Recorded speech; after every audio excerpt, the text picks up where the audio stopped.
estamos falando sobre vício emocional, e a pergunta que está, suando aí agora é: qual vício que você comunica, E você precisa dar nome para esses vícios, para você lidar com esses vícios e construir uma vida diferente aí. Então, um vício emocional, queridos, que é muito comum também, é o vício de reclamar. Quem conhece uma pessoa que reclama demais? Queridos, às vezes a gente pensa que não, mas a reclamação, queridos, ela é um vício emocional terrível. Porque a palavra reclamar, irmãos, ela já quer dizer o quê? Clamar para si. A pessoa está chamando para ela ali.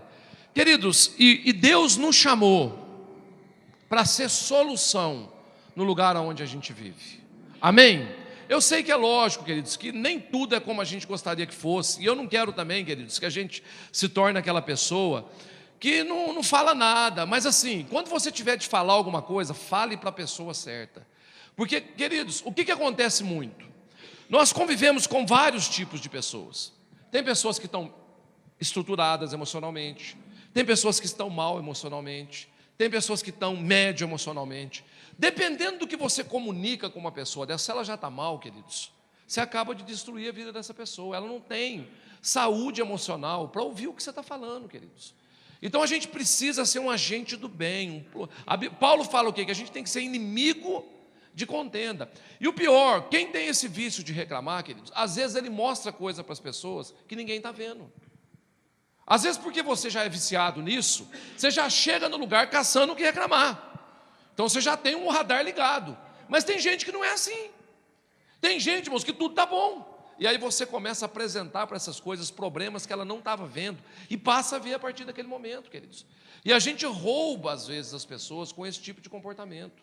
Queridos, como é bom pessoas que trazem solução. Como é bom pessoas que são respostas. Reclamação não muda nada, queridos. Queridos, nós temos o poder de transformar o meio onde a gente vive. Nós podemos fazer isso. Deus nos deu essa graça. Então a gente tem que tomar muito cuidado com isso. Então, qual vício você comunica? Comer demais? Trabalhar demais? Ira? Reclamar? Ou se calar demais? Tem gente, irmãos, que é introvertido, que não fala, mas que se mata por dentro. E a gente precisa lidar com isso. Então, o ser humano, ao mesmo tempo em que é feito para as aventuras, é também extremamente acomodado, procurando evitar perigos, medos que paralisam, por sua vez, sua vida inteira. Então o ser humano, quer dizer, ele tem esses dois lados dentro dele. Esse lado aventureiro, de querer coisas novas, diferentes, mas por outro lado também, querido, ele lida com medos, e esses medos muitas vezes nos paralisam. Tem pessoas que se tornaram escravas do medo, querido, e tem que sair desse lugar. Queridos, às vezes um relacionamento frustrado, você já viu falas como essa? Eu nunca mais me relaciono com ninguém. E às vezes você está perdendo o melhor da sua vida por conta de uma experiência ruim que você teve. Eu nunca mais vou em tal lugar, eu nunca mais me converso com tal pessoa, eu nunca mais faço isso, eu nunca mais faço aquilo. Queridos, nunca diga nunca mais. Deus sempre pode renovar uma situação, queridos. Deus sempre tem uma resposta, uma solução para alguma coisa. Podemos e devemos mudar a maneira de agir em relação a nós. Afinal de contas, como que a gente vai querer mudar os outros se a gente não muda a nós mesmos? Queridos, não existe possibilidade nenhuma de mudar ninguém tentando mudar a pessoa, se você não mudar você mesmo. A resposta, a chave para a sua mudança não está na mão de outra pessoa, está na sua mão.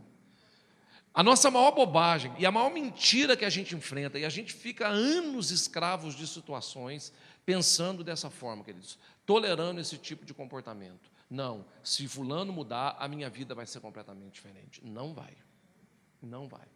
A sua vida só vai ser diferente o dia que você acordar de manhã e falar: eu vou mudar a minha vida hoje, eu vou mudar a minha história. Queridos, o seu problema não é a sua igreja. Tem gente que fala para mim: pastor, eu detesto a minha igreja. E eu pergunto: por que você está lá? Não, irmãos, tem gente que não gosta da igreja, eu não gosto dessa igreja. E eu pergunto: por que você está lá? Eu não consigo sair. Eu falo: você é doente? Pastor, eu detesto tal lugar, eu detesto tal coisa. Irmãos, olha você ver, um vício emocional que a gente tem, de não falar a verdade para as pessoas. A gente é falso. Você vai na casa de alguém almoçar, a pessoa faz uma comida para você comer, você não gosta, aí a pessoa fez com muito carinho e amor, o que você fala? Dá uma delícia. Aí ela fala o quê? Ele gosta dessa comida. Toda vez que você vai na casa dele, qual comida que ela vai fazer? Você está condenado a comer aquela comida o resto da sua vida. Por quê? Irmão, eu agradeço demais o seu esforço, mas eu não gostei dessa comida. Eu não gostei. Irmãos, escuta o que eu vou te falar aqui. Você é responsável. Escuta aqui, irmãos. Você é responsável pelo que você fala, não pelo que as pessoas entendem. Cada um entende o que quer e vai entender segundo a sua saúde emocional. Cada um vai interpretar de um jeito. Não fale coisas, lógico, você não vai ser um grosso saindo machucando todo mundo, mas não fale coisas para agradar as pessoas, porque você vai estar totalmente equivocado. As nossas palavras, você não consegue agradar uma pessoa sem saber o nível de saúde emocional da pessoa, e isso você não sabe. Então fale sempre a verdade, meu querido, porque pelo menos você vai ter a consciência limpa de que você comunicou o que você estava sentindo. Agora, o que a pessoa entendeu, isso não é um problema seu, é um problema da pessoa. Queridos, quantas vezes você já foi na melhor das boas intenções, falando com jeitinho para agradar a pessoa, e o que aconteceu? Não adiantou nada.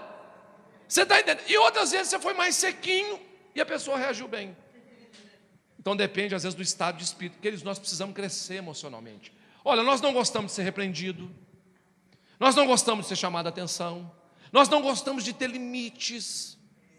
Quando a gente fala assim, olha, até aqui pode, até aqui não pode mais. Queridos, a falta de limite destrói a nossa vida. Quem aqui ouviu sobre a história de Davi? O que faltou para Davi, irmãos? Limite. Quando todo mundo estava fazendo o que tinha que fazer, Davi estava fazendo o quê? O que não tinha que fazer. Assistindo filme pornográfico. Qual que era o filme? A striptease da irmã Betseba. O que custou para ele aquilo ali, queridos? A vida dele. Você está entendendo o que eu estou te falando? Queridos, fale a verdade para todo mundo e para você mesmo. Fale a verdade. Seja honesto com você diante das circunstâncias na sua vida. Queridos, quantas vezes eu me encaro num diálogo interno comigo mesmo e falo, Maurício, você está se autossabotando. Queridos, nós somos especialistas em autossabotagem. Esses dias chegou uma irmã para mim e falou, pastor, eu apanho de um marido há 3 anos. O que eu faço? Eu falei, olha, tem uma irmã na delegacia que vai te ajudar demais. Ela é crente? Eu falei, é. Como é que ela chama? Maria da Penha. Essa mulher vai acabar com o seu sofrimento. Pastor, eu vou dar queixa do meu marido? Eu falei, é. Mas ele é um homem bom. Eu falei, por que a senhora acha que ele é bom? Ele só me bate, pastor, quando ele está com muita raiva. Eu falei, isso é um espetáculo, até eu estou querendo casar com ele. Eu falei, como que ele fica com raiva? Pastor, ultimamente todo dia. Como é que você ajuda uma pessoa dessa, irmãos? Você faz uma libertação? Como é que você faz uma libertação? Tem libertação para uma pessoa dessa, irmãos? Irmãos, a pessoa mentindo para ela mesma. Mentindo. Eu fui numa igreja pregar, irmãos, falar sobre esse seminário. E aí no final do culto veio uma irmã para me pedir ajuda. Falou, pastor, ora pelo meu marido. Ele precisa converter, pastor. Meu marido não converte de jeito nenhum. Eu falei, vamos orar aqui. Como é que é o nome dele? Me deu o nome. Eu falei, Deus, está aqui a irmã fulana, o marido dela fulano de tal. O senhor precisa dar uma ajuda para ela aqui, que a coisa está feia. Ela falou, Maurício, Deus me falou, Maurício, eu estou querendo pegar ela. Eu falei, eu falo isso para ela. Ele falou, pode falar. Eu falei, irmão, eu vou te falar uma coisa. Deus está doido para te dar uma tijolada, não com essas palavras. Falei, por que foi? Eu falei, porque há muito tempo Deus está querendo tratar o seu marido e você não deixa. Você não sai da frente. A gente fica, irmãos, contando historinha. Não, porque eu estou orando todo dia. Deus, irmãos, deixa eu te falar uma coisa aqui em nome de Jesus. Deus nunca vai interferir no livre-arbítrio de uma pessoa para te ajudar. Isso é história que você criou na sua cabeça. Livre-arbítrio dá a cada um o direito de ser o que ele quiser ser. Não entre nessa furada, meu querido. Eu vejo um monte de gente falando, não, pastor, eu vou casar, e eu vou orar, e ele vai converter. Deus vai fazer um milagre. Irmãos, Deus não está casando com ninguém. Aí depois casa, o camarada não converte. Quem que é o culpado? Deus não fez a parte dele, eu fiz a minha, eu casei. Minha esposa, irmãos, é uma mulher de Deus, mas tem um defeito de fábrica. E eu fui orar e falar, Deus, eu preciso mudar a minha esposa. Irmãos, quando eu estou conversando com uma pessoa, eu gosto de ouvir o que a pessoa está falando antes de responder. Então eu gosto de prestar atenção. Porque às vezes ali Deus te dá alguma palavra, Deus sempre comunica alguma coisa com a gente, na dor da pessoa. Então a intenção é sempre valorizar o momento ali. E a minha mulher, irmãos, às vezes ela começa a falar comigo, ela fala assim, Maurício, você lembra aquela igreja que você foi pregar sexta-feira passada? Falo, lembro. Então o pastor me ligou, Davi, aquilo me sobe um sangue, e eu fico. Falo, tá bom. Então, amor, fala. Então, o pastor ligou aqui, aquele moço que você atendeu, Davi, já te falei para parar. Eu vou lá e pego o Davi e tiro. Boto no outro quarto, volto, fala, amor. Então, o pastor ligou aqui e falou que o cara lá está dando um pedido. Israel! Para, Israel! Eu vou lá e tiro Israel. Boto os dois em outra sala, falo, fica aí, filho. Fala, amor, agora é só nós dois. Pode falar. Então, o cara deu um piti lá, foi na igreja. Onde você colocou os meninos? Irmãos, isso acaba comigo, me mata. Quando a pessoa está para contar um negócio e corta. Aí eu fui orar, falei, Deus, veio com defeito de fábrica. O senhor podia dar uma reformada aí, Deus, sabe o que Deus falou comigo? Ela nunca vai mudar. Eu fiz ela desse jeito e ela vai morrer desse jeito, só para te tratar a vida inteira. Irmão, pensa bem para casar, porque tem muita coisa, meu querido, que é aquilo ali mesmo. Não adianta devolver, Deus fala assim, eu estava doido para dar para alguém, você pegou, agora é com você mesmo. Não adianta. Mas a gente tem um vício emocional, irmãos, de acreditar no inacreditável, de se auto-sabotar, de não viver com o pé no chão, construir uma realidade palpável, sonho executável para a gente. E às vezes muitas pessoas, queridos, estão vivendo a vida dessa maneira, sonhando com o mundo que ela criou na cabeça dela, que não existe. E aí quando ela se depara com a realidade, por que as pessoas usam droga? Por que as pessoas bebem? Para sair do momento que ela está vivendo. Só que a gente tem uma ilusão de pensar, irmãos, que enquanto a gente sai daquele momento, o mundo parou. E o mundo todo foi para aquele mundo. Não, a vida continua. E a destruição continua. Quando essa pessoa acorda e ela fala assim, eu fugi, melhorou, não piorou. Ela bebe mais para fugir mais. Até que ela olha para a vida dela está destruída. Está acabada. Irmãos, a gente tem que acordar hoje para a nossa vida, para a nossa casa, para os nossos filhos. Você tem que chegar na sua casa, meu querido, pisar lá dentro e falar, rapaz, minha história aqui dentro vai ser diferente. Por quê? Porque o seu filho vai ser diferente? Não, porque eu vou ser diferente. Eu cheguei um dia, irmãos, em casa. Eu estava lá com a minha esposa, eu vi ela entrando no quarto, e a minha esposa sempre, irmãos, deitou muito arrumadinha, bonitinha, ajeitadinha. E naquele dia, já fazia uns dias que ela estava entrando esquisita, irmãos, com a roupa esquisita, um cabelo estranho. Eu dei uma olhada para ela e falei, amor, o que está acontecendo com você? Ela falou, nada. Eu falei, tá, tem alguma coisa errada? Você não era assim quando a gente casou? Ela falou, não. Eu falei, eu era. Eu falei, não. Você botava umas roupinhas bonitinhas, que te promovia, esse negócio não está te promovendo, não. Aí eu, não, eu sou a mesma esposa. Eu falei, não. Fui para Deus, lógico, O autor e consumador da fé. Eu falei, Senhor, minha esposa, esses trajes dela aí, o que está acontecendo, Jesus? Eu falou, é isso mesmo, Maurício, é a sua esposa. Eu falei, tá, mas o que aconteceu? Ele falou, o que mudou, Deus? Ela falou, você. Eu falei, eu não mudei, Deus, eu estou com a mesma roupa. É ela que está mudando. Aí Deus falou, não. Eu falei, você lembra quando você casou? Eu falei, lembro. Como eu lembro? Quando eu casei, irmãos, eu tive que construir a minha cama. Foi um trabalho artesanal. A única coisa que a gente tinha num quarto era a nossa cama. Não tinha mais nada. Na verdade, num quarto não, na casa inteira. Eu morava num quarto primeiro na base, aí depois, graças a Deus, liberaram uma casa para a gente morar aqui dentro. Essa casa aqui em frente. E aí eu fiquei todo feliz. Quando eu entrei na casa a primeira noite, eu quase morri de medo, irmãos. Parecia casa assombrada, só tinha uma cama, não tinha mais nada na casa inteira. Dava até medo de levantar de noite. Mas Deus falou, então, o que você tinha no quarto? Eu falei, uma cama. Eu falei, era só isso. E hoje? Aí você chega no quarto, irmãos, é carregador de celular, é não sei o quê, é televisão, é controle disso, é controle daquilo. Deus falou comigo, você acha mesmo que eu vou deixar sua mulher se arrumar, toda bonita, para entrar no quarto, para ver você assistir televisão?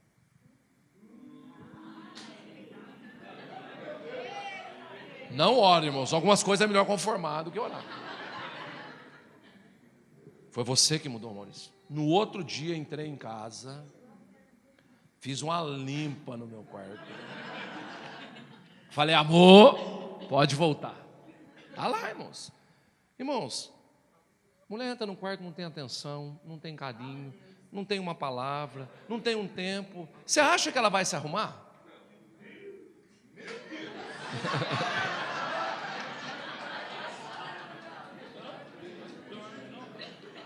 O zap está acabando com a turma, né?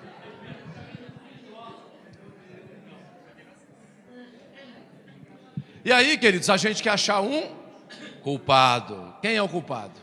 Não, a minha esposa, pastor, não me ama mais. E tem pastor que ainda ora pelo cara ainda. Jesus, eu vou ajudar esse irmão aqui, a esposa dele. Irmãos, líder não tem as respostas. Não dê resposta para os seus liderados. Faça perguntas. Faça pergunta. A resposta está nele. A resposta não está em você. Ele entrou naquele quarto, meus queridos. Ele se trancou por lá de dentro lá. Ele está com a chave na mão. Só ele pode abrir. Não tente abrir por fora, que você vai arrombar essa porta e você vai acabar com a vida da pessoa. Meu querido, ensine a pessoa a virar a chave. Fala, meu querido, você está aí dentro, você se colocou aí, a chave está na sua mão. Olha aí.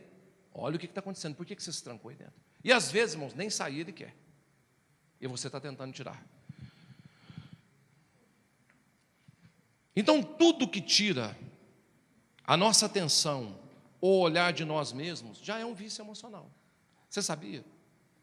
Essa autossabotagem, queridos, aquilo que tinha atenção da nossa realidade, é um vício emocional. E às vezes a gente vai levando a vida, queridos, sem encarar a nossa realidade, né? Então, a maioria das pessoas comunicam vícios emocionais, né? Eu não estou falando isso aqui é uma regra, mas normalmente a maioria das pessoas, por exemplo, o perfeccionista, ele comunica um vício emocional? Qual o vício emocional que ele comunica? A raiva, a indignação, porque as coisas não são como deveriam ser. Normalmente o perfeccionista, quando não sai do jeito dele, como é que ele fica? Com raiva. Pô, é tão fácil fazer, por que todo mundo não faz? Sabe por que todo mundo não é igual a você, meu querido? Porque existe variedade de dons no corpo de Cristo. E se você está perdendo o melhor da vida, não olhando isso para as pessoas. Queridos, as pessoas têm dons diferentes e elas se manifestam de forma diferente no corpo de Cristo. Essa é a grandeza do reino de Deus, que não é só eu que sou a estrela, não é fulano que é a estrela, todo mundo tem o seu dom e talento, e naquele seu dom ninguém te supera. Talvez você não saiba disso, mas que ele existe, existe. O prestativo, vício emocional, o orgulho, a afirmação de si. Eu sei, eu sou, eu faço. Cegueira quanto às dificuldades e deficiências, a autoimagem engrandecida. Então, porque eu faço alguma coisa. Queridos, quantas pessoas estão fazendo por causa de reconhecimento? Entendeu? Você quer ver, queridos? Não perceba o que ela fez para você ver. Ninguém me nota nessa igreja. Ninguém me ama. Ninguém olha para mim. Eu me mato nessa igreja e ninguém olha para mim, irmãos. Irmão, Jocum aqui, a nossa base, é um perigo para quem tem esse problema esse vício emocional. Porque aqui, irmãos, ninguém é ninguém. A gente não tem esse negócio aqui, irmãos, de um ser maior que o outro menor que o outro, de ficar assim, senhor, não. Aqui todo mundo é todo mundo, irmãos. Todo mundo está pregando aqui, daqui a pouco todo mundo está na cantina, daqui a pouco todo mundo está cortando grama, entendeu? Daqui a pouco todo. Nós não temos essa paranoia aqui, entendeu? De, eu servi mais, eu mereço mais. Meu querido, se você não fizer para Deus aqui, for para você mesmo, você vai morrer. Porque ninguém vai te ver. Ninguém vai te ver. É bom, irmãos, é muito bom quando você pode reconhecer um trabalho da pessoa. Mas se você perceber que essa pessoa é dependente de reconhecimento, queridos, trate com ela. Chegou, irmão, vem cá. Você não precisa fazer nada. Irmãos, quantas vezes a gente está fazendo isso com nossos filhos? Quem lembra da propaganda da Caloi? Qual que era a propaganda? Não esqueça. Aí a Caloi era condicionada ao quê? Passar de ano. Queridos, quantos filhos hoje fazem de tudo para merecer a atenção dos pais? Até usar droga e se prostituir. Quantos filhos? Rapaz, ame o seu filho pelo que ele é. Ame a sua esposa por aquilo que ela é. Não deixe ela se matar igual uma doida, meu querido, para arrumar uma casa e depois estar arrebentada, para ela se sentir importante, não. Inspire ela a fazer isso, que ela vai fazer com tanta alegria, com tanta satisfação, queridos, que isso não vai ser cansativo para ela. Quantos casamentos virou uma rotina, queridos? O marido chega, a mulher reclamando e falando e tal. Vício emocional, irmãos. Quantas mães pegam os filhos para ser o psicólogo e reclamam? Seu pai não vale nada, o seu pai é isso, o seu pai é aquilo, o seu pai é aquilo, queridos, e enche a cabeça do menino, queridos. Vício emocional. Quando não tem ninguém para reclamar, ela fica falando sozinha na pia. Não, porque essa minha vida, eu não aguento mais, tem que lavar, passar, cozinhar, e ela fica ali, queridos. Queridos, a gente tem que mudar isso dentro do nosso coração. Quanta gente depois que fica doente, fala, como eu era feliz quando eu estava na pia, lavando louça. Nem isso eu consigo fazer. Queridos, a gente precisa mudar a nossa história. O bem-sucedido, vício emocional, às vezes, vaidade, paixão pela sua imagem. Eu fiz, eu consegui. O romântico, qual o vício emocional que ele comunica? A inveja. Comparação, desvalorização de si em favor do que falta, comparação do momento, do agora. Tem gente que vive de romantismo, né? O observador, irmãos, qual que é o vício emocional que às vezes ele pode comunicar? Avareza, às vezes o problema dele é inveja. Ele está invejando o que os outros têm. Você sabia que a inveja, queridos, é a maior evidência na vida de uma pessoa que ela não sabe quem ela é? Inveja é um perigo, irmãos, é um vício emocional perigoso que pode destruir a sua vida. Por quê? Quando Deus criou cada pessoa, Ele criou cada um com um dom e com um talento. Amém? Isso é irrevogável, irmãos, isso é inerente, está aí em você. Você vive ou não, está aí. É um outro seminário, depois a gente fala sobre esse assunto. Mas você é o que Deus te criou para ser, vivendo ou não. Agora eu vou te dar um exemplo aqui. Passarinho é peixe? Peixe é passarinho? Não. Quem já viu uma escola de natação para peixe? Escola de natação, peixinho feliz. Traga o seu peixe, a gente ensina ele a nadar. Já viu? Por que não existe? Porque o peixe, ele nasce para quê? É inerente o potencial dele. Ele nada. Como é que a águia ensina o filhote dela a voar? Chega num penhasco, solta ele, e por incrível que pareça, ele voa. Até eu voava numa situação dessa. Agora imagine, irmãos, um pássaro que nasceu para voar. Um dia esse cara cansa. Ele fica mal, ele entra numa crise emocional. Ele fala, minha vida é uma porcaria, eu só vou. Ô vida repetitiva. O cara tem a liberdade, irmãos, de voar para onde ele quiser, mas ele fica voando num lugar só e reclamando da vida.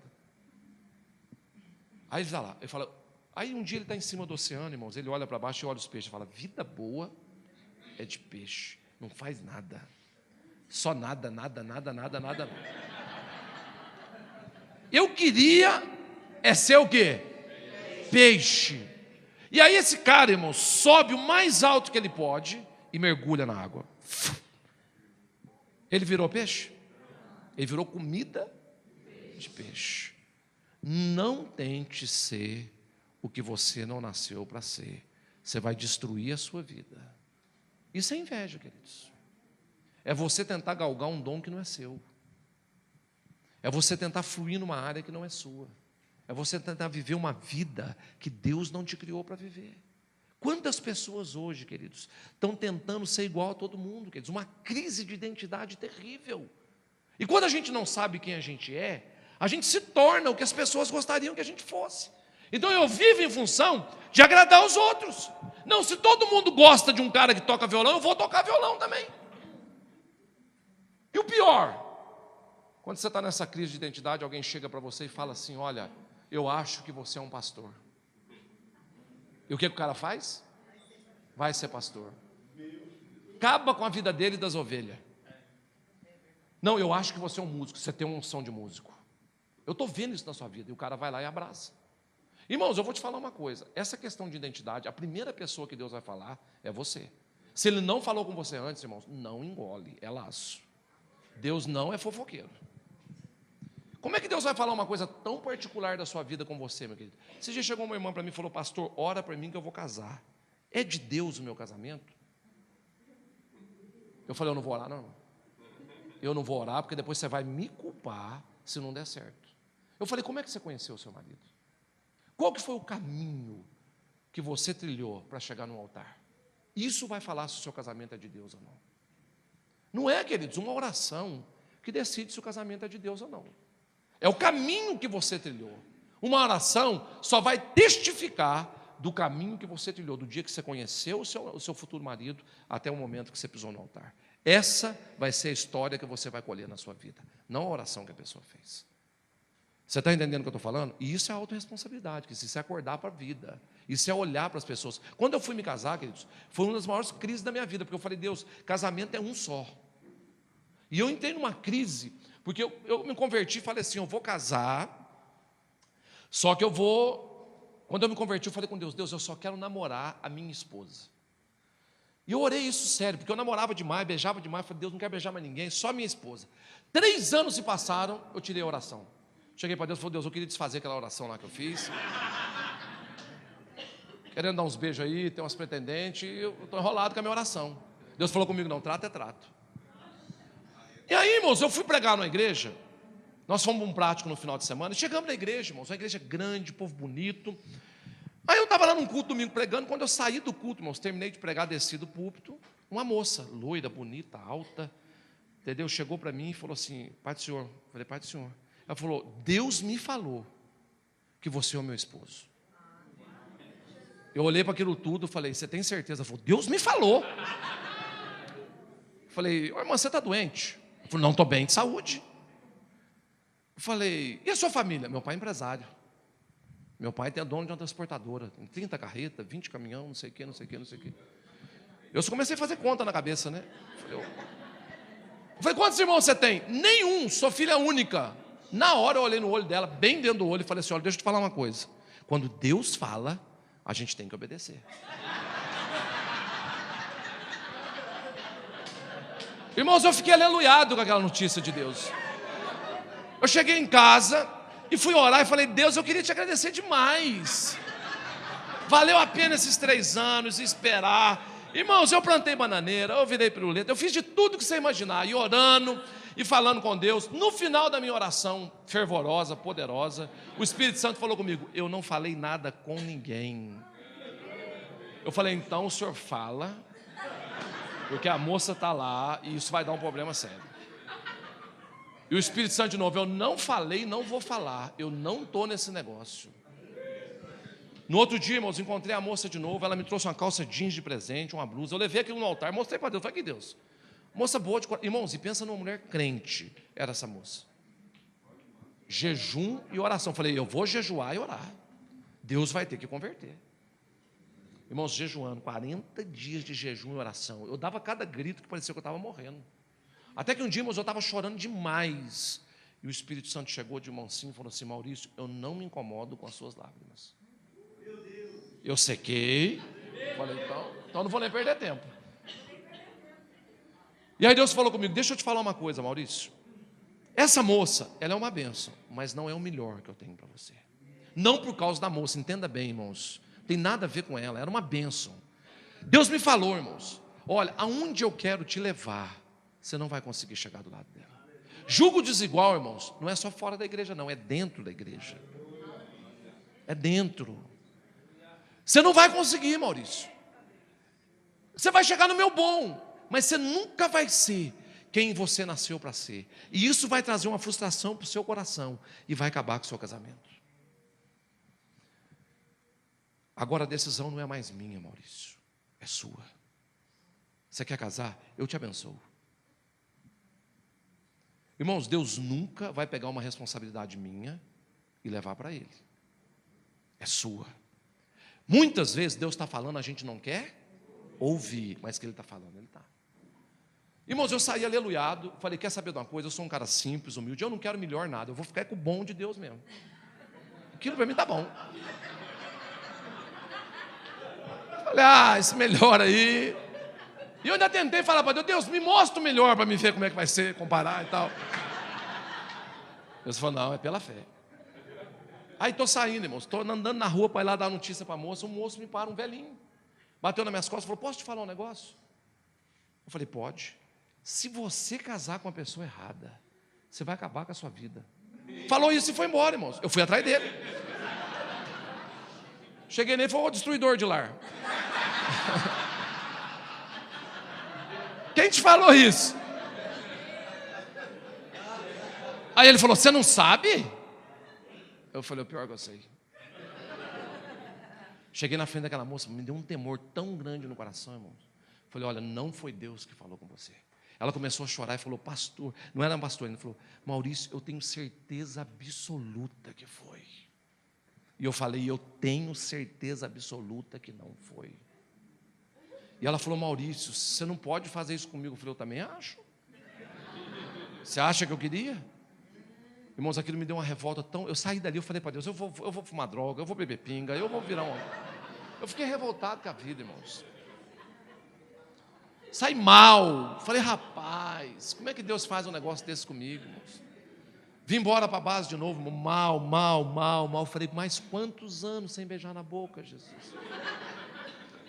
3 meses depois, irmãos, fui para Aracaju fazer um curso na Jocum lá, uma escola de implantação de igreja. Cheguei no portão, irmãos, vi uma moça. Uma saia até aqui, uma blusa até aqui. Naquela época, irmãos, eu tinha dividido a minha conversão em 12 vezes. Eu estava na 8ª prestação, acho. Eu ainda usava umas pulseiras, uns negócios, uns brincos. E aí eu cheguei ali, irmãos, olhei para aquela mulher crente daquele jeito, ela esticou a mão, Pai do Senhor, eu falei, o sangue de Jesus tem poder, pensei, né? Entrei, aí aquela mulher foi dar aula para a gente, irmãos, só falava de Deus, de oração, de mais nada. Eu falei, o que é isso com essa mulher? Você está louco. Passou uns dias eu lá na Jocum, irmãos, essa moça chega para mim e falou assim, olha, Deus me falou que você é o meu marido. Eu falei, irmão, foi o capeta. Você pode ter certeza absoluta. Foi Deus, não. Foi Deus, não, irmão. Eu não quis nem saber, irmãos. Nem orar eu fui. Falei, não, foi Deus, não, a gente é diferente, julgo desigual. Peguei tudo quanto é texto bíblico, irmão. E fiquei lá na Jocum, estou fazendo a escola e tal, irmãos. E um dia eu estou lá orando, irmãos. Sentado lá e falando com Deus. E me veio aquele pensamento, eu falei, Deus, deixa eu te falar um negócio. O senhor lembra essa moça lá? Por um acaso, que eu não acredito, o senhor falou com essa moça a respeito de mim? Ele falou, pior que eu falei. É ela mesmo, sua esposa. Falei, Deus, mas nós somos completamente diferentes. Ele falou, é isso aí, Maurício. É ela que vai caminhar do seu lado no seu ministério. Falei, senhor, tem certeza? Ele falou, é. Só que aquela irmã, irmãos, não punha uma roupa diferente. Era só aquela saia grande. E não dava para ver nada o corpo dela. E eu falei, eu não vou casar pela fé, não.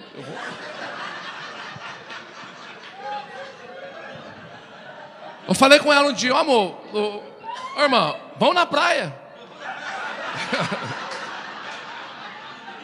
Ela falou, eu não gosto de praia. Falei, vamos jogar, o que é esporte? Eu não gosto de esporte. Eu falei, o que você está querendo? Eu falei, qualquer coisa que você tira essa roupa. Fica uma roupa diferente, eu preciso te ver. Ela falou, se quiser, vai ser pela fé. Irmãos, palavra dura. Aí eu comecei a orar, entrei em crise. Me apaixonei por essa mulher. Negócio impressionante. Apaixonei, comecei a ver o caráter dela, o que ela comunicava. Sabe, uma pessoa calma, serena, que transmitia Deus na vida dela. Falei, rapaz, essa mulher é de Deus mesmo. E eu estou orando ali e tal. E aí ficamos noivos, irmãos. E aí ela foi embora. Ela foi lá para Goiás e eu fui para o interior da Bahia fazer um prático. 6 meses longe. A gente só se falava por carta. Mandava uma carta, 15 dias para ir, mais 15 para voltar. Na casa que a gente estava hospedado lá no interior da Bahia, irmãos, tinha uma moça. Era uma república, morava um monte de moça. E todo dia ficavam as moças lá para fora sentadas, irmãos, com as coxas dessa grossura, olhando para a cara da gente e falando, e aí, vem aqui visitar nós e tal. Aí tinha loira, morena, ruiva. E eu falei, rapaz, será que eu vou casar com uma morena? Como é que vai ser minha mulher? Aí mandei uma carta para ela, falou, ó, a hora que você acordar, você tira uma foto para mim e manda. Eu falei, o que você quer com isso, Maurício? Eu falei, eu quero ver a minha noiva no outro dia, depois do casamento. Ela falou, tá bom. Passou 15 dias, chegou 2 fotos, irmãos. Uma com a meia enrolada na cabeça. Não sei o que é isso. E outra com cabelo, irmãos, que parecia que tinha estourado uma bomba na cabeça. E embaixo escrito assim, essa sou eu. O dia que eu subi no altar, irmãos, para me casar, foi a decisão mais consciente que eu fiz na minha vida. Eu tinha certeza com quem eu estava me casando e quem era minha esposa. Quantas pessoas que estão vivendo a vida num sonho, se relacionam num sonho, criando uma historinha de que a pessoa que está relacionando é outra completamente diferente do que é a realidade. Pastor, depois que casou ele mudou. Não, você não conseguiu ver, mas estava ali. Estava ali. As pessoas, elas agem por empolgação, não se questionam, não se perguntam e depois entram em crise. E a culpa é de quem? Sempre do outro. Você não me faz feliz. E não vai mesmo, irmão. Não coloque em você a responsabilidade de fazer outro feliz, não, meu querido. Um dia eu entrei em uma crise no meu casamento com a minha esposa, irmãos. Eu falei, rapaz, a minha mulher, o que está acontecendo comigo? E eu fui orar. Falou, Deus me falou, Maurício, o que você está procurando nela, você só vai encontrar em mim. Não é ela que tem essa resposta, sou eu. Queridos, tem coisa no ser humano que a gente só vai se saciar em Deus, numa vida com Deus, relacionamento diário com Deus, Bíblia, oração. E a partir disso, queridos, você tem força moral para você lidar com o dia a dia. Senão, você vai destruir a vida da pessoa que está do seu lado com cobrança. Não, porque você é a culpada do meu trauma, você é a culpada da minha. Ninguém é culpado de nada, queridos. Cada um é culpado das suas decisões e das escolhas que fez. Queridos, pare de sonhar, de inventar um mundo que não existe. Isso é um perigo. Pessoas que desassociam. Pessoas que ao invés de resolver um problema, queridos, protela, deixa para amanhã. Não, amanhã eu faço, amanhã eu resolvo. Sabe aquele livro que está na sua casa, faz 1 ano que você não lê? Porque você começou e não terminou. Parece que aquele livro tem uma magia, que chega na página tal, não vai para frente. Aquilo te domina de uma tal maneira, e a estante pega aquele livro e segura, e você não consegue tirar mais, perdeu. Aí quando você quer, lembra do livro, você tem que começar a ler de novo, porque você já esqueceu tudo que você leu. E você está lutando com aquilo a vida inteira, irmãos. Esses dias chegou um moço para mim e falou assim, pastor, eu quero casar com uma moça, ora por mim. Eu falei, qual que é a moça que você quer casar? Ele falou, não tem uma ainda não, pastor. Mas eu estou com uma moça na minha cabeça. Eu falei, então me fala, como é que é essa moça? Ele falou, não, eu quero casar com uma mulher inteligente, que lê, culta, eu gosto de gente inteligente. Eu falei, quantos livros você lê por semana? Nenhum. Eu falei, você nunca vai casar com uma mulher dessa. Que isso, pastor, está me engorando? Eu falei, não, estou te explicando que uma mulher inteligente vai conversar com você e vai saber que você não é inteligente. E aí ela não vai casar com você. Você não investe, cara, você não cresce. As pessoas que estão tão preocupadas com o casamento que não se preparam para esse momento da vida dela, vivem um sonho. Não, eu estou sonhando com o meu casamento, então acorda, põe o pé no chão e construa isso em Deus. Fala, Senhor, eu estou aqui, me trata no que eu precisar para me ser uma esposa de verdade. Eu quero estar pronto, e o dia vai chegar, meu querido. Ele vai vir num cavalo branco, preto, azul, mas ele vai vir. Entendeu? Prontinho para você, cheio de Deus. Agora, queridos, muitas coisas que Deus ainda não nos deu, não foi porque Ele não é poderoso, é por amor. É por amor. Porque aquilo ali nos afastaria dEle. Nos afastaria dEle, queridos. E a gente não para pensar sobre isso e falar: Deus, como é que eu posso mudar a minha vida hoje? O meu relacionamento com o Senhor hoje? Então, o sonhador, o confrontador, o vício emocional, luxúria, exagero, intensidade, extremista, fome de viver intensamente.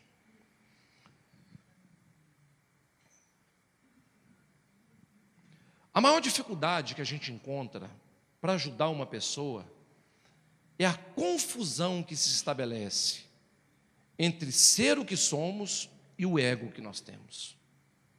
Existe uma distância muito grande, queridos, entre aquilo que a gente é e aquilo que o nosso ego projeta, falando que a gente é. Enquanto a gente não parar naquilo que a gente é, nós seremos uma vítima do nosso ego. Porque quem é o ego? Quem você pensa que é e quem você realmente é, isso pode ter uma distância gigantesca. Querido, sabe quando que a minha vida mudou de verdade? Quando eu vim para Jocum.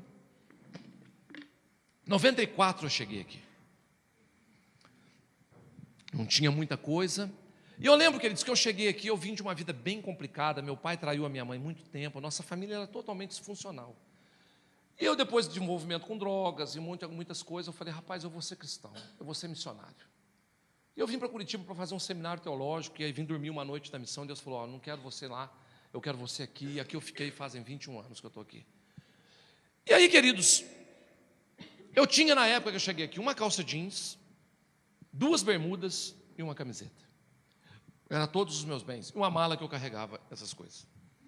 E eu cheguei primeira semana, queridos, aquilo sujou e cardiu, e eu botei num balde para lavar, de molho, na porta do alojamento de noite. De noite veio um ladrão.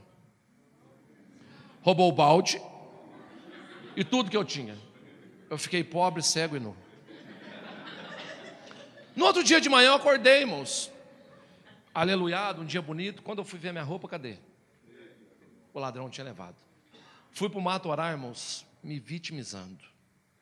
Cheguei para Deus e falei: Deus, como que o Senhor teve coragem de permitir um negócio desse? O Senhor levou tudo que eu tinha. Acabou com a minha vida. Acabou com a minha esperança. E aí eu falei: Deus, o Senhor me chamou aqui para viver essa vergonha? Irmãos, eu orei mais ou menos uns 40 minutos. E sabe quando Deus não fala nada? Daqui a pouco o Espírito Santo falou comigo: olha para você, meu Maurício, olha o que você é, olha o que você tem. Olha o que é a sua vida. Você tinha uma calça, 2 bermudas e uma camiseta. Olha o que você chegou na sua vida. Esse é o seu estado. Você fala para mim que quer casar, cara, quer ter uma família. Como é que eu vou te dar uma esposa? Você vai sustentar como? Como é que eu vou te dar filhos? Como é que eu vou te dar um ministério, cara? Como é que você vai pregar para as pessoas que Deus é fiel? Olha a sua vida. Irmãos, naquele momento eu levei um choque. Caiu uma membrana do meu olho assim, eu me enxerguei na minha vida. Eu falei: rapaz, que ponto que eu cheguei. E eu estava contando uma vantagem enorme por ter largado tudo para servir a Jesus. Jesus falou: tudo que você largou é isso aí, ó.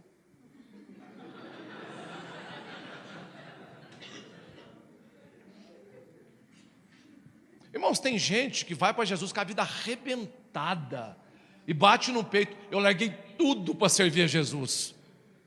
Você foi porque você não aguentava mais. E aí, irmãos, eu entrei em crise e Deus falou comigo: você vai continuar vivendo desse jeito? Botando a culpa em mim? Você quer construir um ministério em cima disso aqui? Essa é a sua vida, cara. Não é o que você sonha e o que você ora. A sua vida é essa. Não é o que você sonha. Irmãos, naquele dia eu tomei uma decisão. Eu falei: eu vou mudar a minha história. Eu vou ser uma pessoa completamente diferente do que eu sou hoje. E eu comecei a escrever os meus hábitos. Hábitos que me levaram a viver daquele jeito. Irmãos, eu amava dormir. Eu nunca gostei de ler. E a desculpa é o que? Eu tenho dificuldade. Eu nunca, irmãos, Comprava com os meus compromissos. Eu marcava 2 horas, chegava 2h30. Eu nunca tinha terminado nada que eu comecei na minha vida. Eu nunca tinha um certificado. Nada na minha vida era completo. Tudo parava pela metade. Eu comecei a escrever. Comecei a fazer um inventário da minha vida. Irmãos, quanto mais eu escrevia, mais eu me assustava comigo. Porque eu jurava até aquele momento do roubo, irmãos, que não foi um ladrão, foi um anjo. Que a minha vida estava perfeita e que a partir de agora eu seria totalmente diferente porque eu estava servindo a Jesus. Tem gente que converte, irmãos, acha que entra nele um outro espírito. Acha que agora Jesus vai colocar 5 anjos à disposição dele para fazer tudo que ele não faz. A conversão, irmãos, é um start e uma ferramenta. O Espírito Santo está dentro de você, mas a ação é sua. Os seus limites, meu querido, é você quem vai superar. Deus está falando agora, ó, você pode fazer tudo que eu posso fazer. E o que você está fazendo? Nada. E a culpa é de quem? Eu não tenho oportunidades na vida. Eu falei, não, eu vou mudar a minha vida. Irmãos, e ali eu comecei. Eu tracei um plano de trabalho para 1 ano, 2 anos, 3 anos, 4 anos, 5 anos. E eu cumpri isso à risca. Minha história mudou completamente a partir daquele dia. Completamente, queridos. E eu não fiz esforço nenhum. Eu só mudei os meus hábitos. Mudei a minha história. Queridos, o que na sua casa você pensa que é, mas a realidade é outra? Quantas vezes a gente está projetando uma família perfeita e no fundo não é? Sabe aquela família que diz que entra na igreja sorrindo para todo mundo e que sai do culto, irmãos? Completamente diferente. Queridos, a gente precisa encarar essa realidade e ela é dolorosa. Ela é dolorosa. Isso é uma cirurgia, como o Cote deve ter falado para vocês aqui, que aconteceu na vida de Davi. É uma cirurgia, queridos. Isso aí vai mexer na sua alma, vai mexer na estrutura de orgulho, aonde Satanás muitas vezes, que eles têm apoiado tudo que ele tem feito na sua vida. É onde Deus quer tocar no nosso coração. Queridos, a IFOL começa amanhã. Lá na sua casa. Não adianta você sair daqui agora, queridos, e chegar em casa querendo falar de verdades para as pessoas. Não, Deus queria você. O problema de Deus não é ninguém que está na sua casa, é você. Ele te trouxe aqui, queridos. Foi Ele que te trouxe. Ele te tirou com um braço forte. E nós somos tentados ao vício emocional. Eu quero levar isso aqui para fulano. Você já comprou até um livro para dar de presente.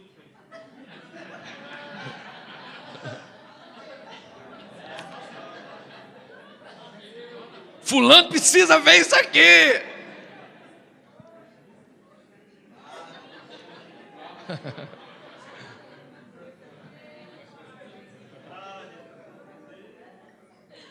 Que bom que o fulano precisa ver.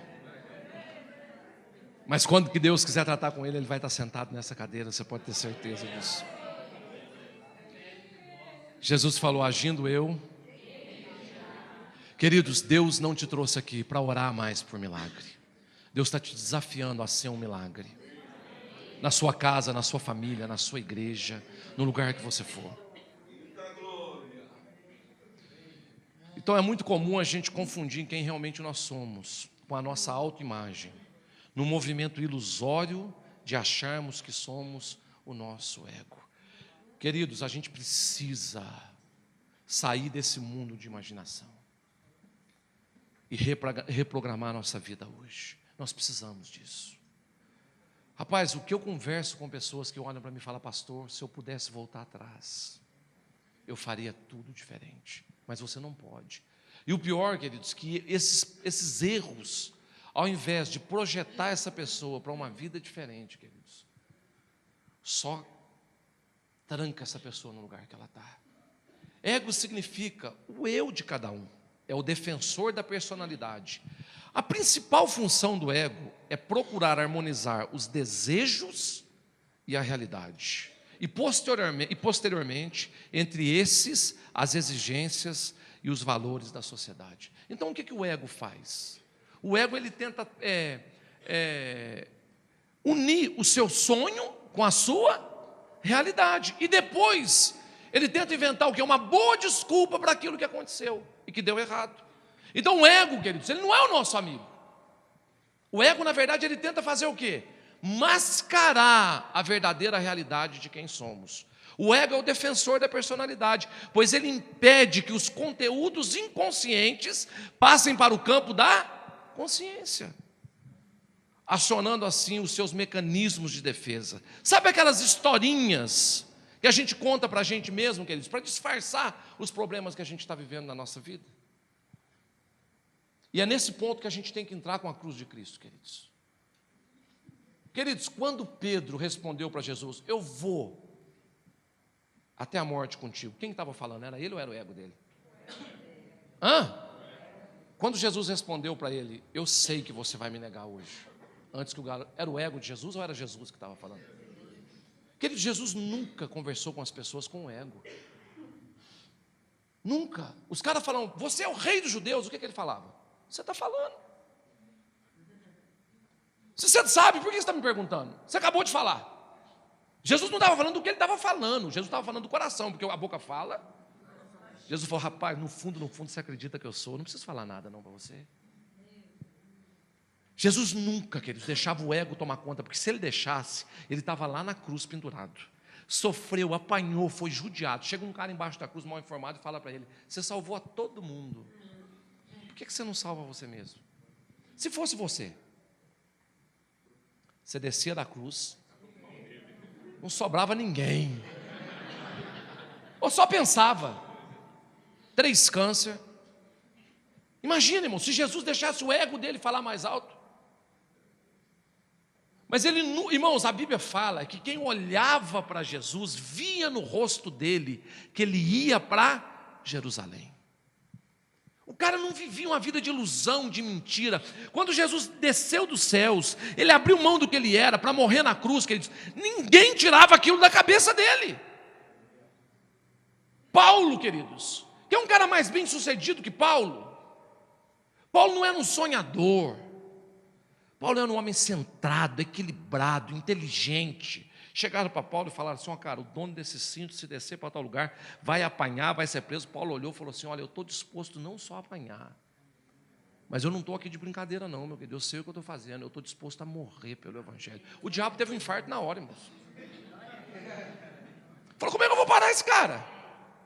O que eu vou fazer? Irmãos, não tem. E Paulo era tão convicto disso, irmãos, que nada parava Paulo. Aí o cara chega no final da vida, irmãos, e fala, combati o bom, encerrei a carreira, eu não vivi uma mentira, eu vivi o que eu tinha de viver, agora eu estou pronto para ser promovido. Queridos, no final da sua vida, você olhar para trás e falar, rapaz, eu vivi exatamente o que Deus tinha para mim. Esse era o sonho de Deus. Quantas pessoas que se deparam com uma realidade do que queria ter vivido e do que viveu a vida inteira, e descobre que a vida é uma mentira. Por que os velhos não têm mais sonhos? A Bíblia fala que quando o Espírito Santo de Deus vem sobre os jovens, os jovens terão o quê? Visões. E os velhos? Por que os velhos não têm sonho? Por causa da história dele. A história dele não lhe permite sonhar. Quem foi Salomão, queridos? O homem mais sábio da terra. Como é que Salomão terminou a vida dele? Vaidade, tudo é vaidade. A vida é bobeira, tudo é bobeira, entendeu? O cara endemoniou no final da vida. E tem gente, irmãos, que ainda pega esses tempos e fala, não, irmão, isso aqui tudo é vaidade. Vai vivendo de qualquer jeito e pronto. Irmãos, isso é fala de um cara frustrado, de um cara que não conseguiu fazer o que Deus tinha falado, um cara que terminou na idolatria, um cara que acabou com a vida dele. Quando o Roboão, queridos, pega o trono de Salomão, queridos, ele fala ali nos primeiros capítulos. Ele vai pedir conselho para os mais velhos falam assim, olha, se você não fizer como seu pai fez, oprimir o povo, colocar jugo pesado no povo, irmão, Salomão acabou com a vida dele. Por quê? Desinteligência emocional, vício. O que Salomão era viciado? Sexo. 700, irmãos, tem coisa que até o cego de Jericó já viu que vai dar errado. Mas a pessoa insiste em fazer, irmãos. Matematicamente não precisa ser espiritual para saber que um homem não dá conta de 700. Irmãos, qual que é a grande crise do Brasil hoje? Família. Irmãos, tem gente que não dá conta de uma mulher e um filho. O cara me arrumou 700. Ele ia dar conta, irmãos? Lógico que ele ia ser. O cara estava perdido na vida. Você está entendendo o que eu estou te falando, queridos? Nós precisamos acordar para a nossa vida hoje. O que eu vou viver? O que Deus tem para mim? Qual que é o sonho de Deus para a minha vida agora? Precisa sair desse mundinho. Quantas pessoas no atendimento não são totalmente honestas, inventam histórias, dão voltas e depois culpam quem? O facilitador, a pessoa que está atendendo. Irmãos, quando a gente está atendendo uma pessoa, eu quando estou atendendo, que a pessoa começa a dar volta demais, eu já paro na hora. Falo, irmão, o que está acontecendo? O que você não quer contar para a gente? Não, nada. Você já atendeu? Quem aqui já atendeu, irmãos? Briga de casal, aconselhamento de casal. Entre os dois, com a cara com um bico desse tamanho no escritório, né? Qual que é o problema, pastor? O problema é ele. Não, o problema é ela. Nenhum dos dois tem problema. Não sei por que está brigando. Ninguém tem problema. Então, pessoas que mascaram a verdadeira realidade, escondem acontecimentos, se vitimizam o tempo todo. E aí o ego tem as suas máscaras, que a gente chama de máscaras do ego. É a parte do ego disfarçada, mascarada, onde o ego lança mão dos seus instrumentos de defesa e fuga. Tem pessoas que não querem realmente, queridos, resolver os seus problemas. Porque se você quisesse, eles já estariam resolvidos. Amém? Esse problema, queridos, que você diz que não tem solução, ele só se tornou sem solução, porque você optou por isso. Porque ele tem solução. Então as pessoas, na verdade, estão querendo um paliativo, uma palavra. Como é bom a gente receber uma palavra, não é? Como é bom a gente receber um paliativo. Como é bom a gente ouvir uma palavra de esperança. Mas essas palavras, queridos, elas têm que vir regada de um compromisso sério de mudança e transformação na nossa vida. Senão isso vai ser para nós, queridos, mais um problema que a gente vai arrumar. Então algumas pessoas, infelizmente, se tornaram dependentes emocionais daquela dor que o problema proporciona. Normalmente a fala nesses casos é, você, não adianta, você não me entende. Cara, é tão difícil você lidar com uma pessoa quando ela assume essa postura e diz assim, você não me entende, você não sabe a dor que eu estou sentindo, você não sabe o que eu estou vivendo. Queridos, a gente precisa estar sensível a Deus, principalmente para ajudar as pessoas. Porque tem hora que a gente não está ajudando, a gente está trabalhando. Por isso que eu falo, queridos, que a gente precisa sair desse seminário, sair dessa IFOL, com um coração totalmente quebrantado diante de Deus. Sabe por quê? Porque muitos dos seus vícios emocionais estão sendo sustentados por pessoas que estão lá dentro da sua casa. Você vai encontrar essas pessoas lá. Eu louvo a Deus, irmãos, pela mulher que eu casei. Minha mulher é madura, inteligente. E se tem uma coisa, irmãos, que ela não é uma pessoa dependente emocional. Às vezes ela até me fala, Maurício, eu queria tanto ser dependente emocional de você, mas eu não sou. Eu não sou. Então sabe uma pessoa assim, irmãos, que muito realista? Minha mulher é muito realista, muito simples, mas muito realista. Minha mulher não se engana. Irmãos, quantas furadas eu não entrei na vida porque eu ouvi a minha esposa. Porque eu sou idealista, irmãos. Eu sou pioneiro, meu ministério é profético. Então eu sou aquele cara, irmãos, que vivo no mundo da lua, sonhando e pensando e projetando. E ela é a âncora, irmãos, que está amarrada no meu pé. E ela, Maurício, vamos orar mais um pouquinho? Eu falei, não, já orei. Ela falou, sei jeito que você ora. Jesus abençoa, amém, pronto, está orado. Ela, não, Maurício, vamos orar. Vamos orar, vamos orar. Queridos, a gente precisa entender essa necessidade no reino de Deus. Gastar tempo com o Espírito Santo, ouvir o Senhor, de que maneira que a gente pode ajudar a vida do outro. Eu me lembro, queridos, de uma experiência que eu tive com Deus, há muitos anos atrás. Quando eu me converti, eu tinha muita dificuldade de abraçar pessoas. Meu pai nunca foi de abraçar gente, minha mãe muito menos. E crente gosta de abraçar, né? Crente gosta de pegar, abraçar, gosta de chorar, melar a roupa da gente. Crente é uma benção. E eu me converti, vendo aquele mover todo, eu falei, Deus, eu tenho uma dificuldade, você só precisa me ajudar e tal. E um dia eu fui pregar numa igreja, queridos. Cheguei numa igreja para pregar, eu estou lá pregando, e no final, lá no final da igreja, tinha um senhor, fortinho. Deus falou comigo, no final do culto, você vai dar um abraço nesse cara. Acabou com o meu sermão. E eu fiquei perturbado, eu falei, como é que eu vou chegar nesse homem e falar que eu vou abraçar ele? Jesus, eu não posso fazer isso é difícil para mim. Não, eu te trouxe aqui para abraçar ele. Eu falei, então para que eu estou pregando? Tem uma desculpa. E aí, irmãos, acabou o culto, eu tentando fugir do homem, saí pelo fundinho da igreja, adivinha quem eu encontro? o irmão, era o pastor da igreja. Cheguei na frente dele e falei assim: pastor, posso te dar um abraço? Ele falou: lógico, meu filho. Sabe aquela pessoa boa de abraçar, que enche a mão assim? Eu enchi a mão com aquele homem, me abracei, até deitei um pouquinho no ombro dele assim. E aí o Espírito Santo falou comigo: não solta ele. Eu falei: como que eu vou fazer isso? Ele falou: segura ele. Eu falei: tá bom. Peguei a minha mão, trancei do outro lado da barriga, das costas dele e segurei. Aquilo passou 1 minuto, 2, 3, 5, 10, nossa barriga já estava suando, clima ruim. Eu falei: Deus, se o Senhor vai fazer alguma coisa, o Senhor faz logo, porque está... E a mãozinha dele por baixo já me empurrando, tipo assim, ó, tá na hora, tá bom, Deus abençoe. Foi bom enquanto durou e tal, né? Eu falei: Deus, 20 minutos, irmãos, eu agarrado com o homem. Meia hora, e eu agarrado com o homem. E os irmãos da igreja já foram chegando, achando que eu estava tentando matar o pastor e tal. Falei: Deus, se o Senhor vai fazer alguma coisa, faz agora. Deus falou: eu vou te mostrar o que ele está sentindo agora. Eu falei: vergonha, eu já não preciso nem mostrar. Eu já estou sabendo já tudo. Aí Deus falou: não, senhor, eu vou te mostrar. Na hora eu tive uma visão. Eu vi um velório. Fui chegando de longe no velório, irmãos. Aí eu vi assim, naquele velório estavam todos os meus amigos. Eu falei: engraçado, esse pastor tem os mesmos amigos que eu. Quando eu fui chegando mais perto do caixão, irmãos, eu vi os meus 2 filhos gritando desesperado: pai, não morre, não morre, não morre. Pelo amor de Deus, não morre, pai. Não morre, o senhor precisa ficar com a gente.